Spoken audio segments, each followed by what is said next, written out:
तुम्ही जर माझे गेले 1-2 व्हिडिओज बघितले असतील तर तुम्हाला ऑलरेडी समजलं असेल की मी नुकत्याच एका गोंडस अशा मुलीला जन्म दिलाय।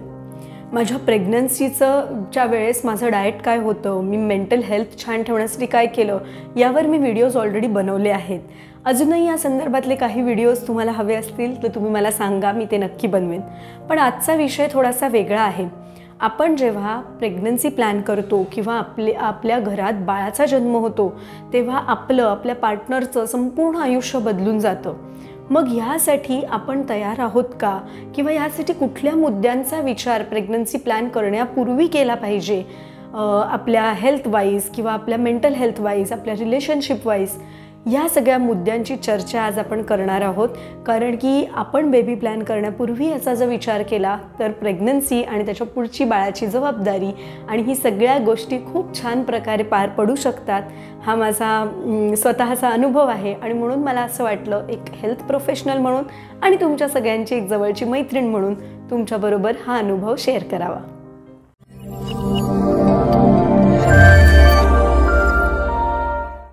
नमस्कार मंडळी, मी न्यूट्रिशनिस्ट अनुजा आणि द ग्रीन पंच आपल्या चॅनलवर तुम्हा सगळ्यांचं खूप खूप मनापासून स्वागत। मी आपल्या चॅनलवर डाएट न्यूट्रिशन रिलेटेड छान छान व्हिडिओज पोस्ट करत असतेच, परंतु सध्याच प्रेग्नन्सीच्या फेजमधनं गेले असल्यामुळे मी प्रेग्नन्सी रिलेटेड, लॅक्टेशन रिलेटेड काही छान छान व्हिडिओज घेऊन येत आहे। तेव्हा द ग्रीन पंच या चॅनलला हे व्हिडिओज बघण्यासाठी नक्की सबस्क्राईब करा। आपला आजचा जो विषय आहे त्यामध्ये मी तुम्हाला 5 अशा काही टिप्स शेअर करणार आहे ज्या आपण बेबी प्लॅन करताना किंवा रादर चान्स घ्यायच्या आधीच या 5 गोष्टींचा विचार करण्याची आवश्यकता आहे। तेव्हा व्हिडिओ छान बघत राहा। तर पहिली टिप आहे ती म्हणजे रेडीनेस ऑफ पार्टनर्स। म्हणजे काय, नवरा बायको दोघांची सिद्धता किंवा तयारी या डिसिजन, या निर्णयाप्रती असणं। म्हणजे काय, बरेचदा लग्नानंतर काही वर्ष झाली की बायकोला असं वाटायला लागतं की आता आपल्याला बेबी हवं आहे, किंवा नवऱ्याला असं वाटू शकतं की आता आपल्याला बाळ व्हायला पाहिजे, परंतु एक तयार आहे आणि एक नाही आहे असं जर असेल तर सगळ्या गोष्टी पुढे थोड्याशा कठीण होऊ शकतात। आणि म्हणूनच हा डिसिजन घेताना शांतपणे नवरा बायकोनी बसून एकमेकांशी सगळ्या गोष्टी डिस्कस केल्या पाहिजेत। स्त्रियांच्या आयुष्यात तर प्रेग्नंट राहिल्यापासूनच खूप बदल होतात, हॉर्मोनल बदल होतात, मेंटल लेवलवर बदल होतात, त्यांच्या करिअरमध्ये थोडासा हॉल्ट येऊ शकतो। ह्यामुळे आपली बरीच गणितं बदलू शकतात। डे टू डे लाईफमध्ये छोट्या छोट्या गोष्टींमध्ये बदल होतात। त्यामुळे आपण दोघंही जण या नवीन गोष्टीसाठी, नवीन जबाबदारीसाठी आणि ह्या नवीन बदलांसाठी तयार आहोत का, हा प्रश्न प्रत्येकाने स्वतःला आणि आपल्या पार्टनरला विचारला पाहिजे।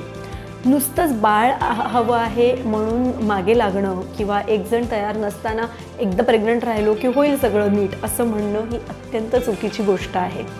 दोघांनीही व्यवस्थित एकमेकांशी बोलून, आपली करिअर गोल्स डिस्कस करून, आपल्या घरच्या जबाबदाऱ्या, आपलं फॅमिली, बाकी फॅमिली मेंबर्सचा विचार करून ह्या सगळ्या गोष्टींचा सखोल विचार आणि डिस्कशन एकमेकांमध्ये व्हायला पाहिजे। कारण जर नवरा बायको दोघंही या फेजसाठी पूर्णपणे रेडी असतील तर प्रेग्नन्सी आणि पुढे येणाऱ्या बाळाचा खरोखर सगळ्या गोष्टींचा खूप मस्त आनंद या पूर्ण फेजचा आपल्याला घेता येतो। आणि त्यासाठी दोघंही जणांची पूर्ण तयारी असणं ही अतिशय आवश्यक आणि सर्वात पहिली आणि महत्त्वाची गोष्ट आहे। जेव्हा तुम्ही दोघं जणांनी डिसिजन घेतला आहे की आता आपण चान्स घ्यायचा आहे आणि आपण दोघंही पूर्णपणे यासाठी रेडी आहोत, तेव्हा दुसरी स्टेप येते जी पुन्हा एकदा खूप महत्त्वाची आहे, ती म्हणजे प्री कन्सेप्शन काउन्सिलिंग किंवा बाळ होण्याच्या आधी डॉक्टरकडे जाऊन त्यांचा सल्ला घेणं। हे का महत्त्वाचं असतं, कारण आजकाल आपल्या सगळ्यांच्याच तब्येती थोड्या अशा झालेल्या आहेत की आपली लाईफस्टाईल बदलली आहे, बाहेरचं खाणं, झोप व्यवस्थित होत नाही, या सगळ्या कारणांमुळे बऱ्याच लोकांना खूप कमी वयात ब्लड प्रेशरचा त्रास होतो, शुगर बॉर्डरलाईनला आलेली असते, ओबेसिटी म्हणजे वजन जास्त असू शकतं, फॅट पर्सेंटेज शरीरातले, कोलेस्ट्रॉल जास्त असू शकतं। या व्यतिरिक्त स्त्रियांचं वय हे थोडंसं जास्त असतं, बरेचदा हल्ली 30-32 सुद्धा असू शकतं, त्यापेक्षाही जास्त असू शकतं। मग त्यानुसार वयानुसार होणारे शरीरात बदल, ह्या सगळ्याबद्दल आपल्याला डॉक्टरांकडे जाऊन काउन्सिलिंग घेणं खूप गरजेचं आहे। मग ते आपल्याला आपलं वजन जास्त असेल तर कमी करायला सांगतात, काही टेस्ट करायला सांगतात, ज्या करण्यामुळे आपल्यालाच आपल्या शरीराबद्दल सगळं योग्य आहे की नाही हे कळणार आहे। कारण हेल्दी बॉडीमध्येच एक हेल्दी बाळ जन्म घेऊ शकतं आणि त्यासाठी नवरा बायको दोघांचीही हेल्थ व्यवस्थित असणं आवश्यक आहे. या व्यतिरिक्त काही घरांमध्ये काही एखाद्या गोष्टीची फॅमिली हिस्ट्री असू शकते, जसं काही जेनेटिक प्रॉब्लेम्स असू शकतात किंवा थॅलेसेमिया किंवा जेनेटिक हार्ट डिसीजेस वगैरे असं काही आहे की जे एका जनरेशनमधून दुसऱ्या जनरेशनमध्ये येऊ शकतं.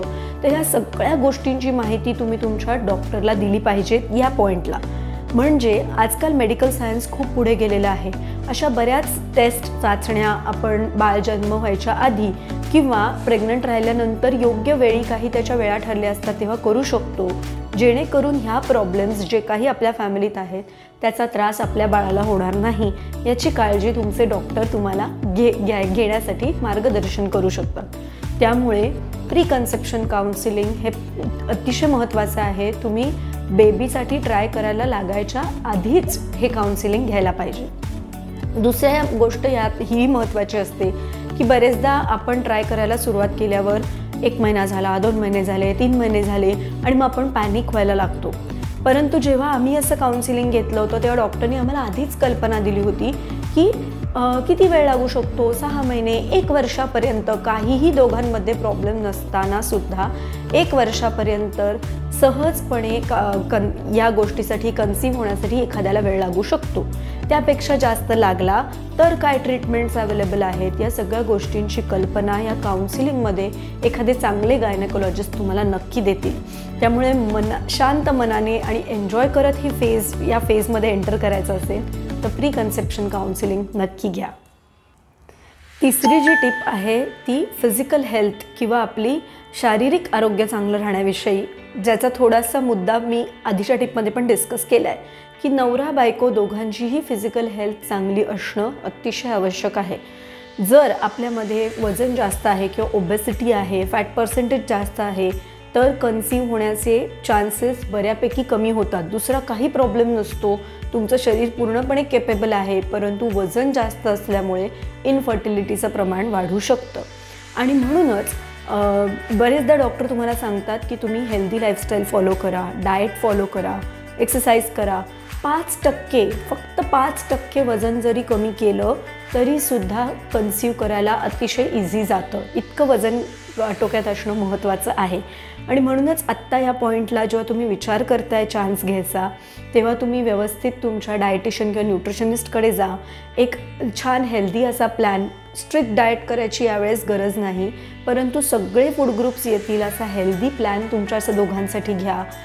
त्याच्यानंतर नियमित योगासनं करणं किंवा फंक्शनल ट्रेनिंग जॉईन करणं, जेणेकरून तुमचं वजन आणि फॅट आटोक्यात येईल आणि तुम्हाला कन्सीव्ह करायला खूपच इझी जाऊ शकतं. आणि दुसरं म्हणजे नुसतं कन्सीव्ह असंच नाही तर संपूर्ण प्रेग्नन्सीच्या काळात स्त्रीचं आरोग्य, ती मुळात प्रेग्नन्सीच्या आधी जितकी हेल्दी, व्यवस्थित, छान असेल तेवढी तिची प्रेग्नन्सी काय म्हणतात सुकर होऊ शकते. म्हणजे प्रेग्नन्सीच्या दरम्यान येणारे जे कॉम्प्लिकेशन्स असतात की अतिरिक्त वजन वाढ होणं, डायबिटीस होणं, याचं प्रमाण जर आपलं आधीच आरोग्य चांगलं असेल तर खूप हे रिस्क फॅक्टर्स कमी होतात आणि तुम्हाला प्रेग्नन्सी छान एन्जॉय करता येऊ शकते. त्यामुळे चान्स घेणाऱ्या सगळ्यांसाठी हा खूप महत्त्वाचा सल्ला आहे की आपलं वजन, फॅट पर्सेंटेज आणि शुगर या 3 गोष्टी अंडर कंट्रोल आहेत की नाही हे चेक करा. आणि नसतील तर योग्य व्यक्तीचा डायटिशियन, न्यूट्रिशनिस्टच्या सल्ल्याने आणि फिजिकल ट्रेनरच्या सल्ल्याने आपलं आरोग्य छान करायचा प्रयत्न अगदी मनापासून करा.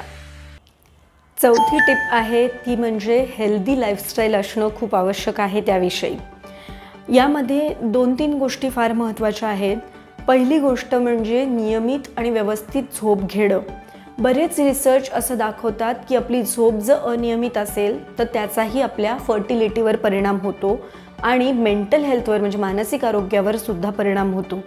त्यामुळे रोज एक प्रॉपर झोपेचं शेड्यूल असणं, व्यवस्थित पुरेशी झोप घेणं खूप आवश्यक आहे जर तुम्ही चान्स घ्यायचा विचार करत असाल तर. त्यासाठी बऱ्याच लोकांची हल्ली अशी सवय असते की काही जणांचं कामासाठी जागरण होतं किंवा काही लोक टी व्ही बघत बसलो, OTT प्लॅटफॉर्म्सवर काहीतरी सिरीज बघत बसलो शुक्रवार शनिवार पार्टीज असतात, असं करून आपल्या झोपेची बऱ्याचदा वाट लागलेली असते. त्यामुळे ह्या काळात झोप रेग्युलराईज करणं खूप आवश्यक आहे आणि जेणेकरून आपली लाईफस्टाईल अजून बेटर व्हायला मदत होईल. दुसरी गोष्ट आहे ती म्हणजे ॲडिक्शन्स. जर आपल्याला स्मोकिंग किंवा अल्कोहोल ह्याचं खूप जास्त प्रमाणात सेवन करण्याची सवय असेल तर ह्यामुळे सुद्धा तुम्हाला कन्सीव्ह करायला प्रॉब्लेम येऊ शकतो. त्यामुळे आता आपण चान्स घ्यायचा ठरवला आहे तर सगळ्या आपण छान पॉझिटिव्ह गोष्टी करतो आहोत, त्याबरोबर या गोष्टींचं प्रमाण कमी करणं, स्त्रियांमध्ये तर ते पूर्ण बंदच करायची गरज आहे. हे खूप गरजेचं आहे, म्हणजे मग नंतर कन्सीव्ह होत नाही आहे वेळेवर, या सगळ्या ताणांना सामोरं जायला आपल्याला लागत नाही. आणि आपण एकदा या फेजसाठी आपल्या मनाची पूर्ण तयारी केली असेल की आपण आनंदाने या गोष्टी कमी करू शकतो. त्यात रादर येणारं बाळ आपल्याला ह्या चांगल्या सवयीच लावत आहे, अशा प्रकारे ह्या गोष्टी आपण घेतल्या पाहिजेत. त्यामुळे या दोन गोष्टी लाईफस्टाईलमध्ये लक्षात ठेवणं खूप आवश्यक आहे. आणि या व्यतिरिक्त लाईफस्टाईल छान करण्यासाठी अजून एक महत्त्वाची गोष्ट आहे ती म्हणजे स्ट्रेस मॅनेजमेंट. आपण सगळेजण सध्या अतिशय स्पर्धात्मक युगात राहतोय, त्यामुळे सगळ्यांनाच कसला ना कसला तरी ताण हा असतोच. आणि सायंटिफिकली सांगायचं झालं तर ज्यावेळेस आपल्याला ताण येतो त्यावेळेस आपल्या ज्या सगळ्या रक्तवाहिन्या असतात त्या कॉन्ट्रॅक्ट होतात, म्हणजे त्याच्यामुळे त्यातनं ब्लड सप्लाय नीट जाऊ शकत नाही आणि म्हणून तुम्हाला कन्सीव्ह करायला प्रॉब्लेम येऊ शकतो. तुम्ही कन्सीव्ह झालात तरी बाळाला रक्त पुरवठा व्यवस्थित होण्यासाठी सुद्धा प्रॉब्लेम होऊ शकतो जर आपल्याला खूप जास्त ताण असेल किंवा स्ट्रेस असेल. म्हणूनच ह्यासाठी स्ट्रेस मॅनेजमेंटसाठी तुम्हाला जे जे काही करता येईल, म्हणजे नियमित मेडिटेशन असेल, प्रार्थना म्हणणं असेल, योगासनं असेल किंवा ज्या काही गोष्टींनी तुम्हाला छान वाटतं, तुमचा स्ट्रेस कमी होतो, फिरणं असेल, ट्रेकिंग असेल, त्या गोष्टी तुम्ही ट्राय करताना, कन्सीव्ह करताना नक्की करा, जेणेकरून आपला स्ट्रेस कमी झाला तर आपल्याला पुन्हा एकदा आपली लाईफस्टाईल छान होईल आणि एक खूप छान अशा पॉझिटिव्ह मनाने या सगळ्या गोष्टींना सामोरं जाता येईल. 5वी टिप आहे ती म्हणजे फायनान्शियल मॅनेजमेंट. फायनान्शियल मॅनेजमेंटमध्ये आपण 2 मुद्द्यांचा विचार केला पाहिजे. पहिला मुद्दा हा आहे की अर्थातच प्रेग्नन्सीच्या वेळेस आपल्याला खूप खर्च आपले अचानक वाढतात. म्हणजे नुसते हॉस्पिटल एक्सपेन्सेस डिलिव्हरीच्या वेळी लागणारे असा विचार करून चालत नाही. ते जरी असलेच तरी त्या व्यतिरिक्त लिटरली पहिल्या महिन्यापासून खूप वेगवेगळ्या प्रकारच्या टेस्ट सांगितल्या जातात. रेग्युलर सोनोग्राफी असते, कधी काही जेनेटिक हिस्ट्री घरात असेल तर अगदी 20,000-22,000 हजाराच्या जेनेटिक टेस्टिंग सध्या अवेलेबल आहे. मग हे सगळं करण्यासाठी आणि या व्यतिरिक्त हॉस्पिटलायझेशन काही कारणांनी लागू शकतं. सो या सगळ्या गोष्टीसाठी एक हेल्दी असं तुमचं फायनान्शियल मॅनेजमेंट यावेळी असणं खूप आवश्यक आहे, तुमची तयारी असणं आवश्यक आहे. आणि दुसरी गोष्ट म्हणजे तुम्ही या इन्व्हेस्टमेंट्स किंवा आपल्या आपण जी काही बचत केली असते ती ह्या सगळ्यासाठी उपयोग करणार आहोतच, पण त्या व्यतिरिक्त बऱ्याचदा स्त्रिया असं ठरवतात की मी अगदी 9व्या महिन्यापर्यंत काम करणार आहे किंवा वर्क फ्रॉम होम असेल तर ते करणार आहे, जे चांगलं आहे आणि आपण करू शकलो तर बेस्ट आहे. परंतु यावेळेस आपण याचाही विचार केला पाहिजे की जर आपल्याला बेड रेस्ट सांगितली, आपल्या ऑफिसने आपल्याला वर्क फ्रॉम होम अलाउ नाही केलं किंवा आपल्याला खूप जास्त सुट्ट्या घ्याव्या लागल्या तर कदाचित पेड लीव्ज आपल्याला घ्यायला लागू शकतात. कधी कधी असंही होऊ शकतं की कंप्लीट बेड रेस्ट सांगितल्यामुळे ऑफिसमध्ये तशी तरतूद नाही आहे म्हणून आपल्याला जॉब सोडावा लागतोय. अशा अनेक गोष्टी घडू शकतात ज्याच्यामुळे आपलं फायनान्शियल प्लॅनिंग गडगडू शकतं. आणि म्हणून ह्या सगळ्या मुद्द्यांचा विचार आपण बाळाचा चान्स घेण्याआधी व्यवस्थित केला पाहिजे. आजकाल काही फील्ड्समध्ये नोकऱ्यांची खूप अनसर्टनिटी झाली आहे, तेव्हा जॉब जाणं किंवा अशा फेजमध्ये अशी कोणती गोष्ट घडली तर खूप ताण येऊ शकतो आणि त्याचा आई आणि मुलावर खूप विपरीत परिणाम होऊ शकतो. म्हणूनच आपला इमर्जन्सी फंड तयार असणं, या सगळ्या गोष्टी करणं खूप आवश्यक आहे. मग तुम्ही ह्या सगळ्या तयारीने जर ह्याच्यात पडलात तर प्रेग्नन्सीमध्ये या सगळ्या गोष्टींचे ताण घेत बसण्याची वेळ आपल्यावर येत नाही आणि खरंच जसं मी म्हटलं तसं पूर्णपणे आपण या फेजचा आनंद घेऊ शकतो. या 5 टिप्स जर तुम्हाला आवडल्या असतील तर जे कोणी या फेजमधनं आता जाणार आहेत, चान्स घ्यायचा विचार करत आहेत, नवीन लग्न झालेले लोक आहेत, अशा सगळ्यांसाठी तुम्ही नक्की हा व्हिडिओ त्यांना फॉरवर्ड करा. तुमचे अजून काही प्रेग्नन्सी, लॅक्टेशन आणि overall diet nutrition related tips असतील तर त्या सांगा. आणि जाता जाता एक महत्त्वाचा सल्ला द्यायचा आहे. या संपूर्ण प्रोसेसमध्ये बरेच जण आपले फॅमिली मेंबर्स किंवा प्रेमाने कळकळीने अनेक सल्ले आपल्याला देत असतात किंवा कन्सीव्ह करायला वेळ लागला तर खूप जण खूप उपाय सुचवत असतात. परंतु तुम्ही तुमची मनःशांती ढळू न देता या योग्य मार्गाने प्रयत्न करत राहा आणि नक्की तुम्हा सगळ्यांना छान त्याचे रिझल्ट्स मिळतील. आणि ही माझी सगळ्यांना सदिच्छा आहे. आणि असे छान छान सायंटिफिक व्हिडिओज बघण्यासाठी द ग्रीन पंचला फॉलो करत राहा. तोपर्यंत धन्यवाद.